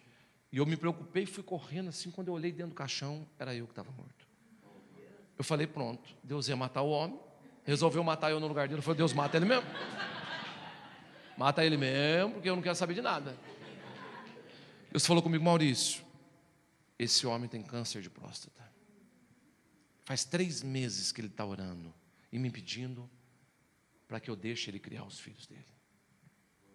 Eu queria que você sentisse agora o que ele está sentindo. Irmãos, naquela hora, eu senti uma dor na minha alma tão profunda que começou a me rasgar por dentro. Deus falou comigo: Maurício, ninguém sabe disso, só eu e ele. Eu comecei a chorar, irmãos, desesperado. Desesperado. O pastor começou a chorar também. As pessoas que estavam em volta começaram a chorar. Nós ficamos mais ou menos 1 hora abraçados dele, chorando. Irmãos, e vinha um sentimento de morte, assim, que eu não aguentava, irmãos. Eu gemia de dor. Eu falava: meu Deus, esse cara vai morrer mesmo. E eu comecei, irmãos, a falar: Deus, não mata, não deixa ele morrer não, Deus. Ajuda ele, Jesus, ajuda ele. 1 hora depois, o Espírito Santo falou comigo: Maurício, você pode soltar ele. Eu curei ele. Eu falei: Deus, mas eu não fiz nada. Deus falou: eu não precisava que você fizesse. Eu precisava de um braço para abraçar ele. Quando a Bíblia fala que eu e você somos representantes de Deus, queridos, a Bíblia está dizendo que o braço que você abraça é Deus que está abraçando. A boca que você fala é Deus que está falando. O pé que você pisa, queridos, é Deus que está pisando. E quando você se locomove, queridos, você está se movendo com Deus. E em alguns momentos, queridos, Deus vai falar: para aqui, porque eu quero tocar essa pessoa. Para aqui, porque eu quero ministrar essa pessoa. Mas nós estamos tão preocupados com os nossos vícios emocionais, que a gente não tem tempo para mais ninguém. As pessoas estão morrendo do nosso lado, filho, esposa, membro de igreja, pastores. Quantas vezes você já foi num culto, querido, você não queria ouvir uma palavra, você não queria ouvir um sermão, você queria um abraço? Quantas vezes? Tudo que você queria era que alguém parasse perto de você e falasse assim: olha, não desiste não, eu estou com você. A gente se tornou insensível, queridos, a dor do outro, a necessidade do outro, por causa dos nossos vícios. Nós estamos preocupados com bobagem, com a nossa vida. Deus te trouxe para essa IFOL, para despertar isso dentro do seu espírito, para que você não volte como o libertador, mas como aquela pessoa que ama pessoas, a tal ponto que Deus vai poder trazer os endemoniados, os feridos, os machucados para você. Você não vai ser um juiz nessa nação, você vai ser um apaixonado por gente, ama as pessoas, uma pessoa que Deus pode confiar, que não vai abusar do outro, da dor do outro. mas uma pessoa que vai abraçar. E se for preciso, você vai ficar horas abraçado até que essa pessoa seja curada. Deus te trouxe para curar suas emoções, para você não ser mais vulnerável, para você não viver mais como você estava vivendo antes. Tem um milagre para você. Tem um milagre de Deus. E hoje à noite eu quero orar com você, queridos. E eu acredito que muitas pessoas com problemas emocionais serão curadas aqui. Deus vai te curar. Deus vai te curar. Você vai sair daqui uma pessoa diferente. E você vai tocar pessoas. Amém? Comece a alimentar a sua fé durante esse dia. E Deus vai fazer algo extraordinário na sua vida nessa noite.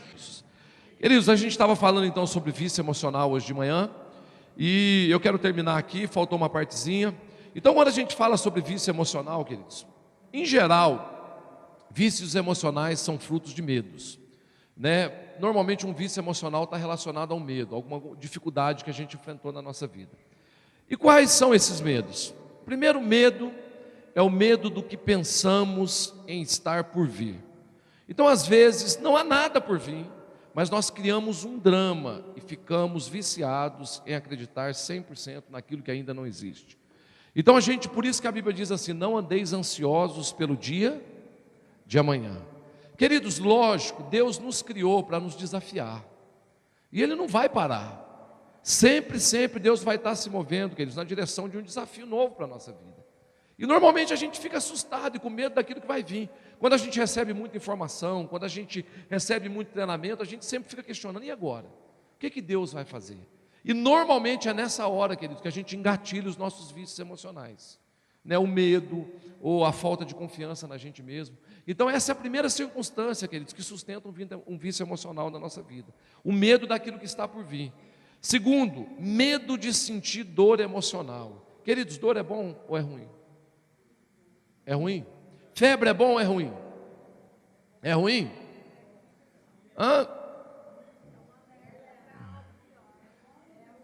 Queridos, uma febre pode salvar a sua vida. Uma dor pode salvar a sua vida. E normalmente, queridos, a gente tem medo de sentir dor.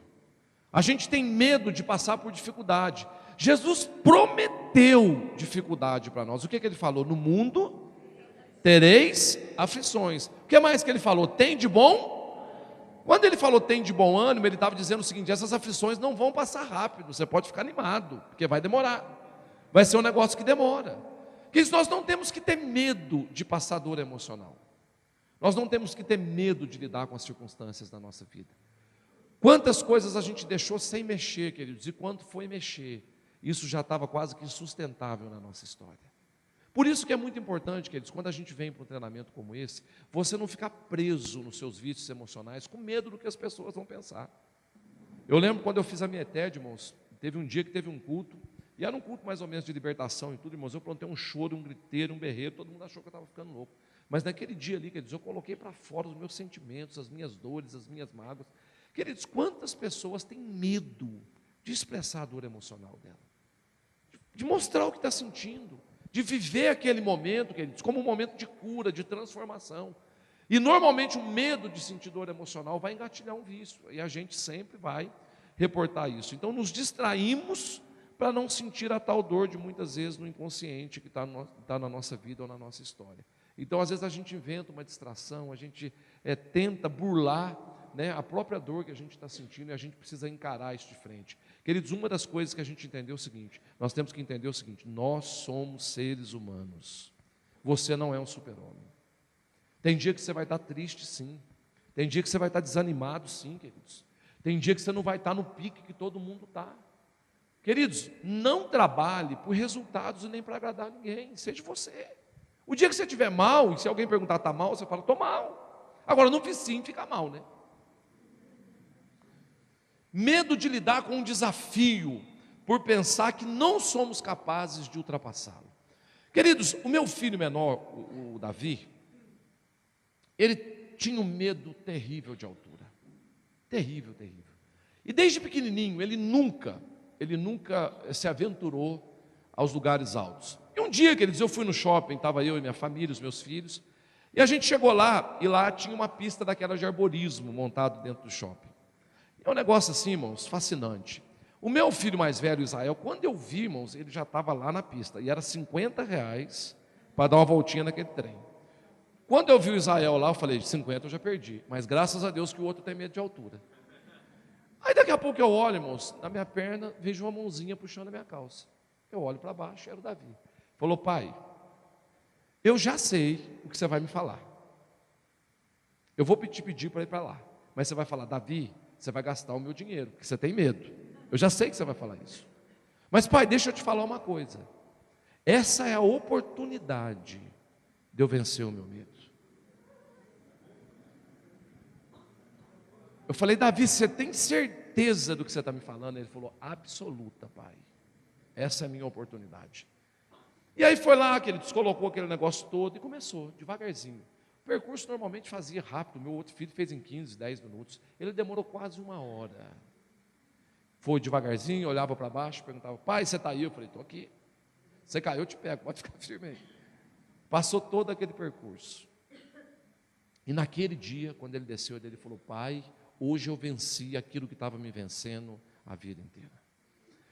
Queridos, quantos medos você carrega na sua vida? O desafio, queridos, é a sua maior oportunidade de se tornar quem você nunca imaginaria que você poderia ser. Queridos, Deus está nos chamando para fazer uma diferença tremenda nesse mundo. E a gente precisa se conscientizar disso logo. E outra coisa, meu, tem muita coisa na vida que você só vai aprender como? Fazendo. Na prática. Você vai errar, você vai cometer erros, você vai tentar de novo, mas você precisa se desafiar a algo novo na sua vida. É isso que nos move, queridos, é isso que move a nossa fé, é isso que nos inspira em Deus, é isso que nos faz ter novas experiências com Deus. Quantas pessoas estão vivendo, queridos, das experiências que tiveram há 20 anos atrás? E as experiências que você conta a vida inteira, queridos. E nós precisamos romper com medo de coisas novas. Olha para o seu irmão que está do seu lado e fala assim, fala, irmão, eu quero profetizar sobre a sua vida. Que a partir da semana que vem, algo que nunca aconteceu com você, vai começar a acontecer. Amém?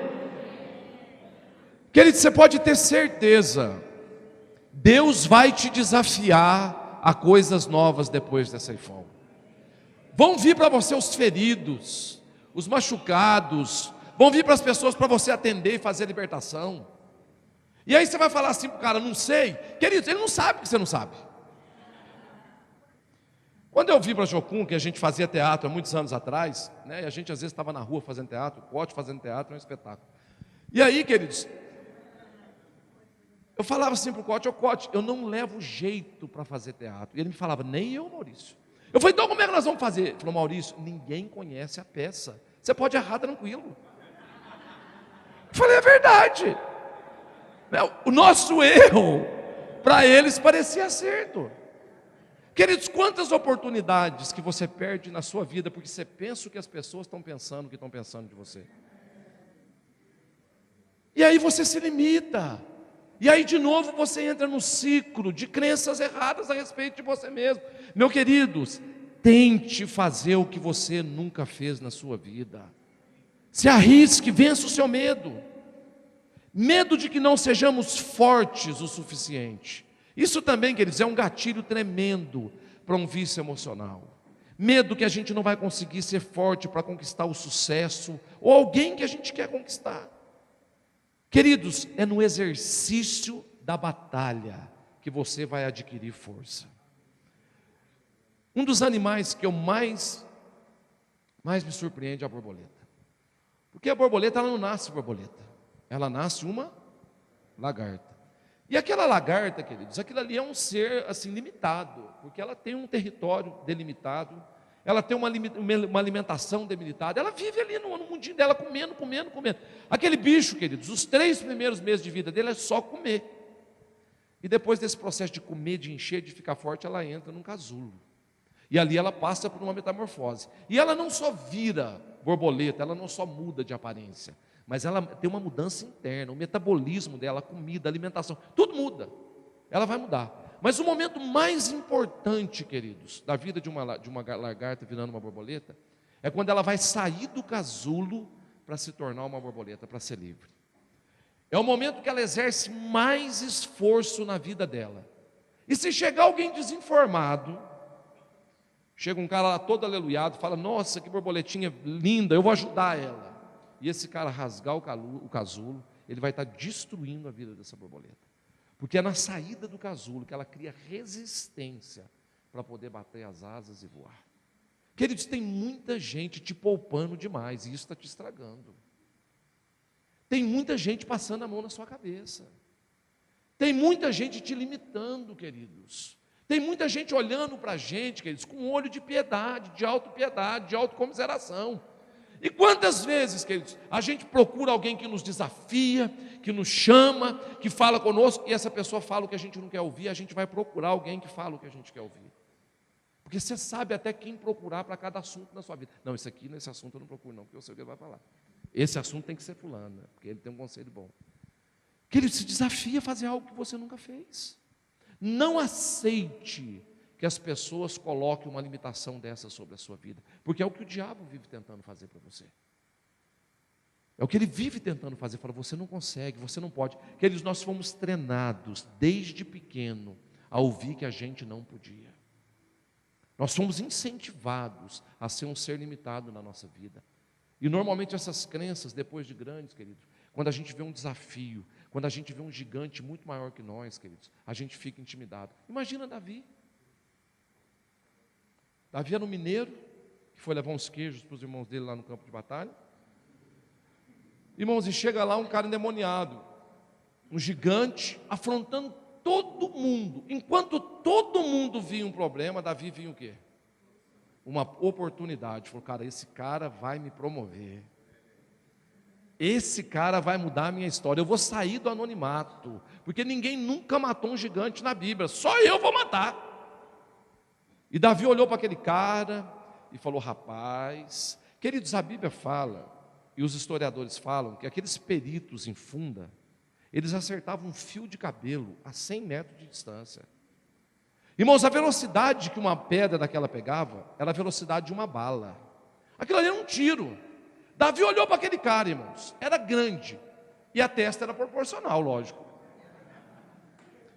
Ele falou: rapaz, uma testa desse tamanho, eu não erro nunca na minha vida. Vai ser uma só. Queridos, não veja os pontos negativos dos seus desafios. Isso é um vício emocional: eu não consigo, eu não dou conta, a minha vida não vai ter jeito. Olhe para aquilo que Deus quer te mostrar. Deus não vê como o homem está vendo, queridos. Gênesis capítulo 1, versículo 1, quando Jesus criou os céus e a terra, a Bíblia diz assim: no princípio a terra era sem forma e havia o que sobre a face do abismo? Trevas. E Deus olhou e falou o que? Haja luz. Normalmente quando você entra num quarto escuro, a gente fala o quê? Que escuridão, que quarto escuro. Por que Deus viu luz, viu escuridão e não falou que estava escuro? Porque tudo que Deus fala acontece, queridos. Deus não fala o que Ele está vendo, Ele fala o que Ele quer ver. Deus não fala o que Ele está vendo, Ele fala o que Ele quer ver. Ele viu trevas, mas o que Ele queria ver? Então o que Ele disse? Haja luz, e a luz se fez. Queridos, não fale o óbvio, o que todo mundo está vendo, fale o que você quer ver. Olhe para o que você quer ver, na sua história, na vida das pessoas. Queridos, as pessoas olham para você e veem o que elas estão vendo. Deus, Ele olha para você e vê o que Ele quer ver. Deus acredita em você de uma forma totalmente diferente. E é tão interessante, Gênesis capítulo 1, que Deus deixou muito bem claro ali, queridos, o que Ele era e quem Ele era. A Bíblia diz o quê? Que no princípio criou Deus os céus e a terra. No princípio Deus criou os céus e a terra. Deus então quis criar os céus e a terra. Não existia céus e terra. Deus estava aí no mundo, falou assim: eu vou criar os céus e a terra. Quando que Ele criou os céus e a terra? No princípio. Então o dia que Ele criou os céus e a terra, Ele chamou de quê? Princípio. No princípio Deus criou os céus e a terra. Se Ele criou os céus e a terra, antes de criar os céus e a terra, Ele criou o quê primeiro? Ele criou os céus e a terra no princípio. Não foi isso? Então, antes de criar os céus e a terra, ele teve que criar o quê? O princípio, para depois criar os céus e a terra no princípio. Se ele criou o princípio antes de criar os céus e a terra, ele é antes do princípio, porque ele criou o princípio. Amém? Se ele é antes do princípio, tudo que existe depois do princípio, já existia onde? No coração de Deus. Não é isso? Primeiro ele criou o princípio, depois os céus e a terra. Se ele criou o princípio, o que existia depois do princípio, já existia onde? No coração de Deus. Como que Deus criou tudo que ele criou? Através da... A Bíblia diz que a boca fala que o coração está cheio. Então Deus, quando criou todas as coisas, tudo estava onde? No coração de Deus. E ele simplesmente expressou o que ele queria que acontecesse, através da palavra depois do princípio. Se tudo que existe, existia no coração de Deus, olha para o seu irmão e fala assim, irmão, o seu futuro é o passado de Deus. Irmãos, Deus não vai fazer, Ele já fez. Você está entendendo o que eu estou te falando? Quando Deus te dá uma palavra, irmãos, como é que você começa alguma coisa na sua vida? Você começa de onde? Do começo. E Deus? Do fim. Primeiro Ele termina, depois Ele começa. Porque tudo começou aonde, irmãos? Antes do princípio. No coração de quem? Jeremias. Um cara viciado emocionalmente falando. Jeremias estava em crise existencial, procurando a identidade dele. Chega Deus, chega para Jeremias e falou: Jeremias, chegou o seu grande dia, eu vou te revelar quem você nasceu para ser. Você é um profeta. O que Jeremias falou? Eu não sou um profeta. Com quem que ele estava falando, irmãos? Com o pastor? Com o evangelista? Com quem? Com Deus. E Deus falou para ele: Jeremias, deixa eu te falar, você não entendeu. Eu sou Deus, você é Jeremias, você é um profeta. Ele falou: Deus, o senhor não entendeu, eu sou Jeremias, o senhor é Deus, eu não sou um profeta. Irmãos, que é um cara mais viciado emocional do que Jeremias? E aí qual o argumento que Deus usou para falar com ele? Eu te vi um profeta antes de você ser formado no ventre da sua mãe. Aonde que essa história vai acabar? Aqui está a mãe dele, essa bolinha. Então Deus viu ele um profeta antes de ser formado no ventre da mãe dele, provavelmente no ventre da avó dele, provavelmente no ventre da bisavó dele. Aonde vai acabar? Antes do princípio. Sabe o que Deus estava falando para Jeremias? O mundo não existia e você já era um profeta no meu coração. Irmãos, nós precisamos começar a entender o reino e a intenção de Deus com relação às nossas vidas. Nós não temos ideia de quem nós somos e daquilo que a gente pode fazer no reino de Deus. Quanta coisa Satanás tem nos roubado, irmãos, por causa dos vícios emocionais e das crenças erradas que a gente desenvolveu na nossa vida. Quantos ministérios você acha que estão aqui nessa noite? Quantos profetas estão aqui? Quantos pastores? Quantos levitas estão aqui? Quantas pessoas com dom de cura? Quantos apóstolos, pioneiros, que vão pioneirar coisas estão aqui nessa noite? Olha para a pessoa que está do seu lado e fala assim para ela: você me trata bem, que amanhã eu posso ser seu líder.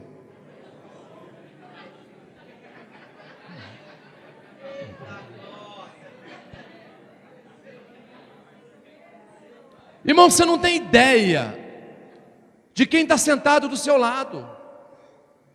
E sabe por que Satanás, queridos, ele é expert em nos enrolar e nos enganar com os nossos vícios emocionais? Porque o dia que você acreditar em você, queridos, não só a sua história vai mudar, mas você vai arrastar multidões. Queridos, o que o diabo teme é uma pessoa que sabe quem ela é no reino de Deus. Ele teme. Sabe por que ele teme? Porque ele sabe quem ele era. Quem era Lúcifer? Irmãos, o cara era fera.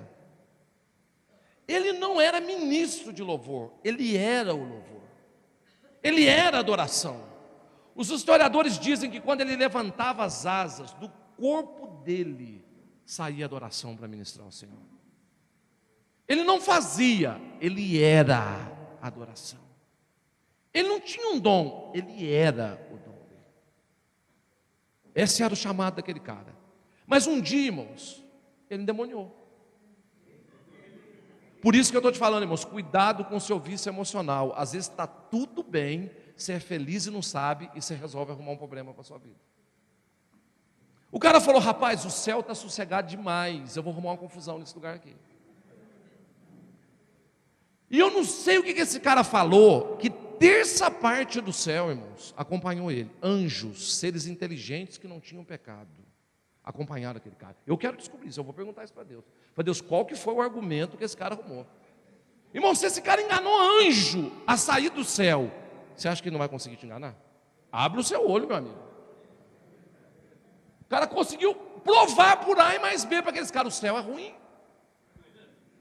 Vamos para o inferno, que é muito melhor.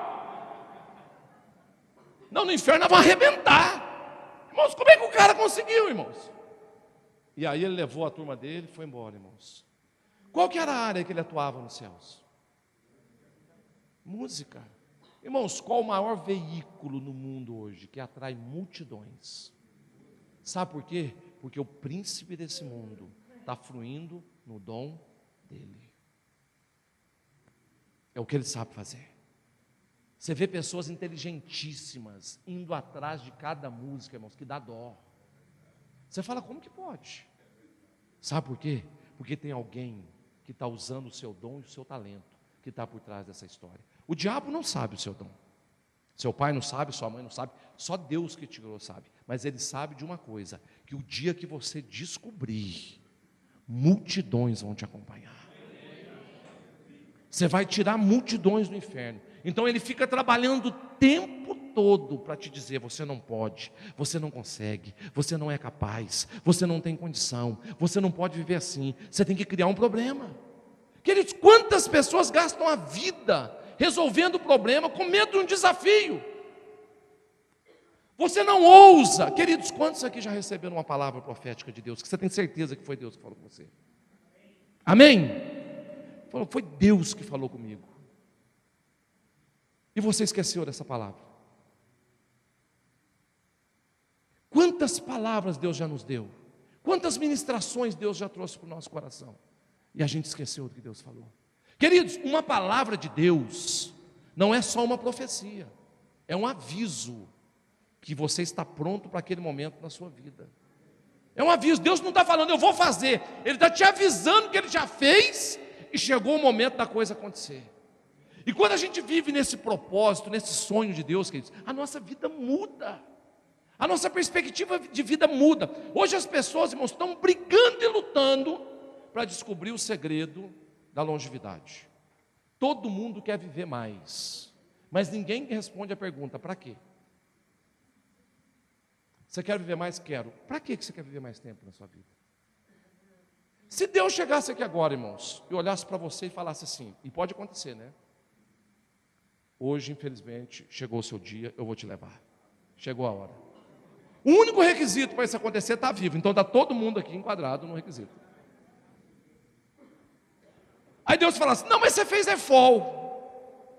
Já que você fez EFOL, eu estou bonzinho, corte é bacana, eu vou te dar uma chance. Me dá um motivo para eu não te levar. Irmão, se você fosse embora hoje, qual que é a falta que você faria no mundo? Se você me falar assim: pastor, nenhuma, você está correndo um sério risco de ir embora. Queridos, porque nós não somos desse mundo, amém? Nós não nascemos para esse mundo, amém?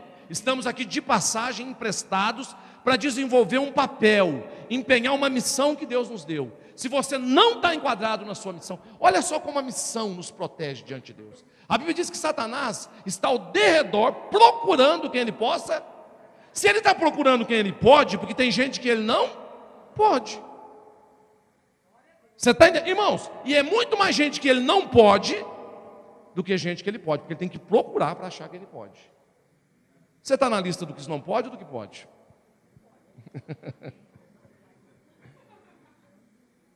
que tem de gente perdido na vida e na história da vida deles, queridos, não é brincadeira. Olha para Jesus, queridos. Jesus era um exemplo de objetividade, de uma pessoa que sabia o que queria, para onde ia, que tinha um senso de destino dentro do coração dele. Vocês lembram daquela história quando Jesus estava no mar da Galileia com os discípulos, que veio uma tempestade terrível? Irmãos, quem eram os discípulos de Jesus? Tudo caiçara, tudo pescador, caiçara, tudo nasceram na praia.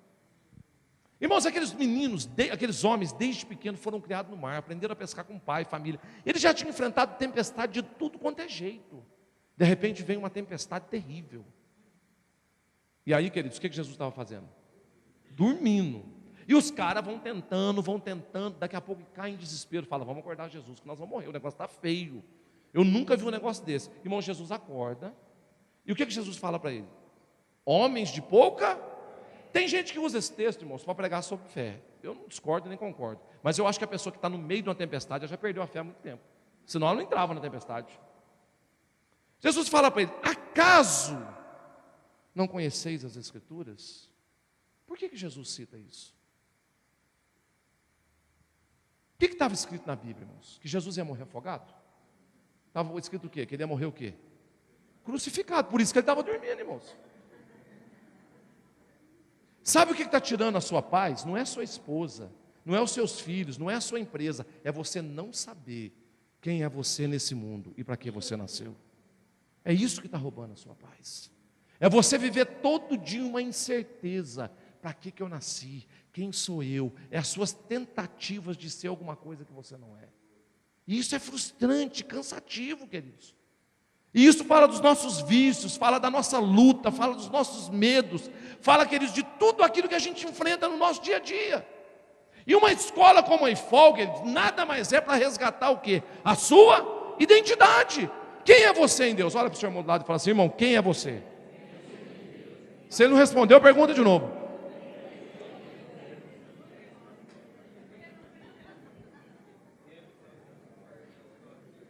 Queridos, quem é você? Quem é você na história da sua vida? Quem é você naquilo que Deus tem para você? Porque quando eu tenho essa informação, queridos, quando eu sei para onde eu estou indo, não é qualquer lugar que serve. Quando eu sei aonde eu quero chegar, queridos, eu sei também aonde eu não quero chegar. Eu sei com quem eu sento, eu sei com quem eu converso, eu sei com quem eu gasto tempo na minha vida, queridos. Eu sei os livros que eu leio, eu sei as histórias que eu ouço. Queridos, quanto tempo a gente está perdendo na nossa vida, queridos, porque a gente está vivendo por viver, cercado desses vícios. Um outro medo que a gente tem é medo que ninguém nos ame. E por isso mesmo nós nos amamos até demais. Muitos de nós achamos que isso é inevitável. E essa linha de pensamento acaba nos destruindo mais e mais. Pessoas que vivem mendigando amor. Mendigando amor. O tempo todo, queridos, atrás de alguém que ame e bata nas costas dela. E sempre vai ter, irmãos, um bom aproveitador que vai amar, que vai te amar. Queridos, e aí a gente vai se transformando, e a gente vai se virando naquilo que agrada fulano, naquilo que agrada Beltrano, naquilo que agrada Ciclano, naquilo que agrada o outro fulano. Queridos, as pessoas têm que te amar por quem você é, não é por aquilo que você é, não. Você é filho e filha de Deus, e as pessoas têm que te amar por isso. Não, irmãos, quem não gostar de você, amém. A pessoa não é obrigada a gostar de você, ou é? Agora a gente acha que as pessoas são obrigadas a nos amar. Não, você tem que me amar. Você tem que me amar. Pelo amor de Deus, você precisa me amar. E ainda há aquele medo, que é medo de sentir, por não querer ser vulnerável em relação a alguém ou alguma situação na nossa vida, queridos. Queridos, tem situações na nossa vida. Posso. É o medo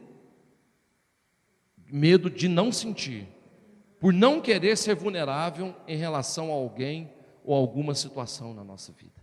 Queridos, sabe qual que é a melhor maneira de você não ser vulnerável a nenhuma situação na sua vida? Andar na luz. Sabe por que a gente tem medo de se tornar vulnerável? Pecado oculto na nossa vida. Pessoas que têm uma vida resolvida não têm vulnerabilidade na vida. Queridos, ande na luz, coloque na luz os seus pecados e os seus problemas, que o diabo não tenha do que te envergonhar, que ele não tenha, que o diabo não tenha nada contra você. Vocês lembram de José do Egito, queridos? Ele passou por várias provas da vida dele. Qual foi a última prova que José passou? Foi preso. Ele estava preso, mas ele não era prisioneiro de nada. Ele devia alguma coisa? Ele tinha alguma culpa? Queridos, quantas pessoas são livres, mas são prisioneiros de algumas escolhas que fizeram na vida? Eu vou te falar uma coisa, queridos, se você veio para esse curso, e se você ainda está indo embora, sem coisas mal resolvidas, ou com coisas mal resolvidas na sua vida, rapaz, você perdeu uma grande oportunidade de zerar o chão, de sair daqui totalmente zerado. Irmão, seja lá o pecado que for, é melhor falar aqui que tem gente para segurar o outro, do que falar sozinho em casa. Esse é o momento que Deus te trouxe aqui, irmãos, para você abrir o seu coração e zerar a sua vida, falar com as pessoas. Ainda tem uns libertadores ainda, irmãos, ainda dá tempo amanhã cedo fazer uma sessão ainda.